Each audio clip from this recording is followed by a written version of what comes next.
of Marex Maritime News. The headlines on Monday, the 17th of May 2021.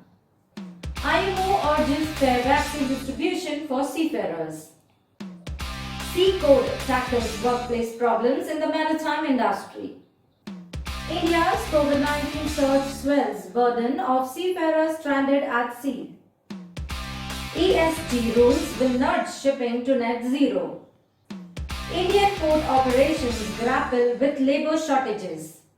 IMO Secretary General Kai-Tak Lim has called on all IMO member states to support a fair global distribution of COVID-19 vaccines, beyond fulfilling their national needs to ensure all seafarers can access vaccines. IMO General Secretary Mr. Kai-Tak Lim has appealed to all countries to ensure that vaccination of seafarers is carried out on top priority.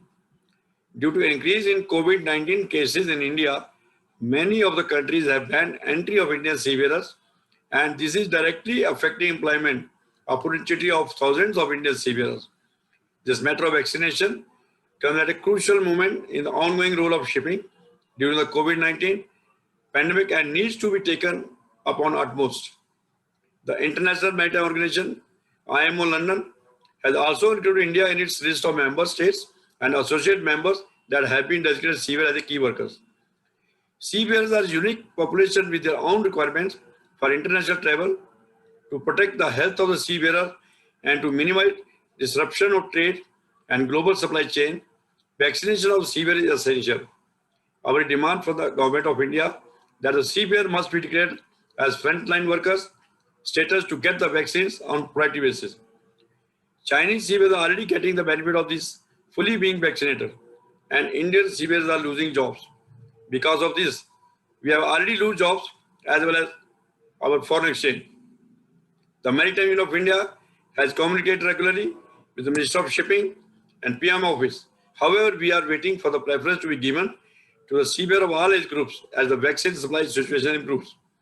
And we have already started process of priority vaccination of seafarers, and we hope to get the result very soon. Seafarers are designated as essential workers. They put their lives at risk every day. They travel to the vessels, to and from the vessels, and to ensure that we get our essential commodities on time. It is our most humble appeal that the Indian government, the concerned ministries, and the Honorable Director General of Shipping make it possible to vaccinate all our seafarers on a priority basis. It is important to note that employers have to man their ships, and as such, Indian seafarers may lose their jobs to other nationalities. Please urgently assist the Indian seafarer. SEACODE is an online platform for people in the maritime industry facing difficult situations at work, ashore and offshore, such as harassment, discrimination, and mental health struggles. The platform enables people to share their problems anonymously. They will be listened to, and change will come from people sharing their stories. That's because SEACODE aggregates people's experiences into a data set, used to understand the types and frequency of problems faced in the maritime industry. The data is then given to industry leaders who will use it to compel change. SEACODE tackles workplace problems at sea, such as harassment, bullying, mental health struggles, and poor working conditions. SEACODE is an online platform which allows people to share their experiences anonymously. Every story shared contributes towards building a better understanding of the types and frequency of workplace problems people face. SEACODE also works with industry leaders to compel change. We translate people's stories into hard data that can be used to guide decision-making and effective policy that can bring an end to harassment and bullying. We invite you to be a part of the movement changing behaviours and attitudes in the maritime industry. To find out more, please visit our website seacode.org. SEACODE is a fantastic new initiative, and I would appeal to the maritime industry here to support them. I believe it can go a long way to create a good working environment devoid of harassment and bullying that takes place on board, especially since we're bringing to light these real life stories. It's also a time to introspect and try to see what we as a maritime industry can collectively do to create a more diverse and inclusive environment. I think only together we can make a change. I feel SEACODE is a good platform where anyone from the marine industry can report if they are going through any harassment, if they're going through any bullying, if they're going through any kind of mental health issues at their workplace. I think it's important to have a data which supports not only seafarers out at sea and their conditions, but also for people who are working at shore staff. I think both are equally important, and knowing about SEACODE, it is important that more and more people use it in order to understand what is the gravity of situations as far as harassment, bullying, mental health disorders are concerned in this industry. In fact, past 1 year has been quite an eye-opener to know that not only seafarers have experienced high levels of anxiety, in fact it has surpassed the rate of depression, but also the shore staff people were experiencing high levels of anxiety as well. So I think SEACODE is a wonderful platform where people can share their stories, and the most important thing here I feel is that it is anonymously done, and that is important as you don't want people to attach labels to people who speak about their issues. They don't want to be a part of that stigma society.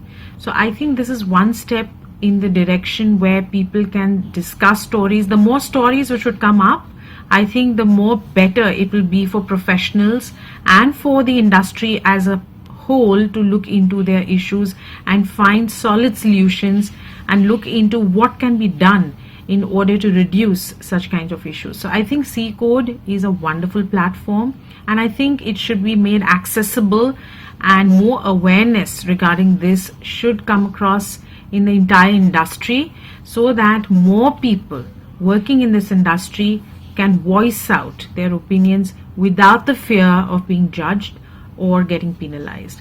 So I think it's wonderful, and I hope this pulls it through, and it is definitely a need of the hour. Shipping companies struggling with cargo bottlenecks are again facing a potential crewing crisis as major ports around the world refuse to accept or replace Indian seafarers amid mounting COVID-19 infections across India.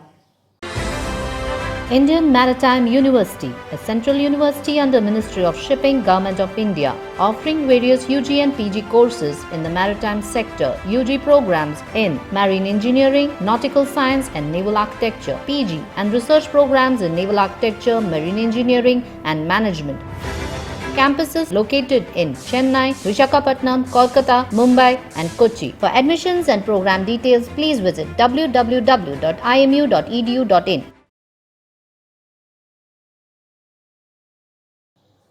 Decarbonizing shipping will require forward-thinking companies to take commercial decisions based on robust analysis of climate-related risk and opportunities driven by rapidly evolving environmental, social and governance (ESG) criteria. To begin with, I shall touch upon the economic background of ESG, Environment, Social and Governance fund concept. There are two categories of asset wealth in economics. First are the productive assets measured in GDP terms, as for example comprising of financial and human capital, land, machines and natural resources available to the owner. Second, enabling assets.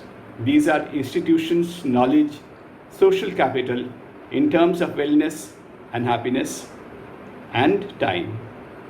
The above are true for countries, communities, corporates and families. ESG funding in commercial domain addresses primarily the first group of assets to corporates by providing funds to deserving ones after assessing their declared and available matrices in the ESG domain. In a global context where public policy gets involved, the institutions from the second group have a big role to play. It is so because conflicts need to be resolved through knowledge, especially when time is limited. Therefore, in my opinion, resolving the climate change challenge in a limited time through ESG route alone will have limited success. Corporates are more competitive than collaborative. It is through a combination of the public policy initiatives, through institutions like UNEP and IMO, disbursement of ESG funds to deserving corporates, and adoption of appropriate technology are the three cornerstones of the solution structure, and that will be the effective route. It is important to remember that success of Montreal Protocol in preventing ozone depletion is the model the world needs to follow.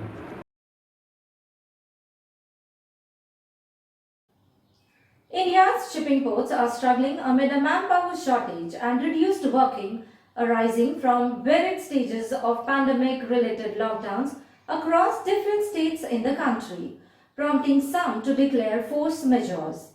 Strict health protocols adopted requiring negative COVID-19 test results for all port personnel and crew of vessels unloading cargoes are causing operational delays.